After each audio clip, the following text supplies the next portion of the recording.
Bonjour à tous. Petite histoire intitulée « Les miroirs de l'oubli ». Chapitre 2 « Le non effacé ». Le matin s'étira lentement sur les ruines de l'ancien monde. Ludo, silencieux, observait le reflet de son visage dans une vitre brisée. Il ne reconnaissait plus ses traits, comme si son passé avait été effacé à coups de rasoirs invisibles. Autour de lui, les adultes chuchotaient son prénom, enfin, celui qu'on lui avait donné ici. Mais ce prénom n'était pas le sien. Ce prénom, trop court, ne portait aucun souvenir.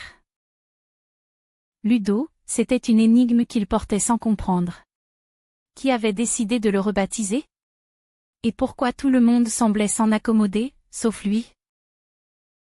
Une silhouette encapuchonnée s'approcha du camp, le visage dissimulé sous une couche de poussière et d'ombre.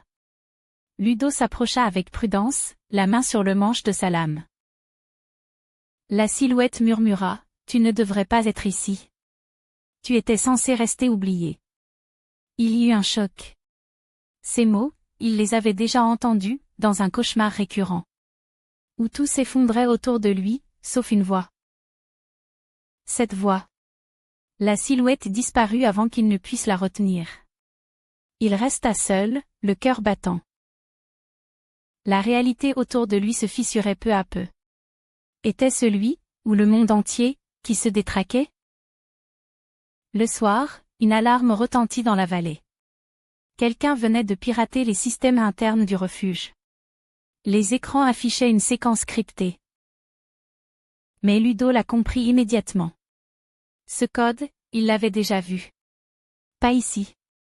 Pas dans ce monde. Mais ailleurs. Quelque part dans un passé dont il n'avait gardé que des éclats. Le signal provenait d'un ancien bunker militaire, scellé depuis des années. Il sentit une pression intérieure, une urgence incontrôlable. Il devait s'y rendre. Il devait savoir. Il prit la route à l'aube. Le ciel, rouge sang, semblait pressentir la suite. Sur son bras, une inscription qu'il n'avait jamais remarquée auparavant brillait faiblement. Projet L12. Il s'arrêta net. Ce n'était pas une simple marque. C'était une signature. Un avertissement.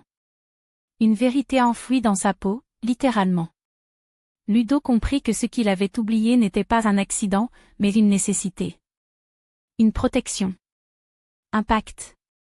Car ce souvenir-là n'était pas seulement douloureux, il était dangereux. Assez pour tuer. Et il était temps d'en assumer le prix.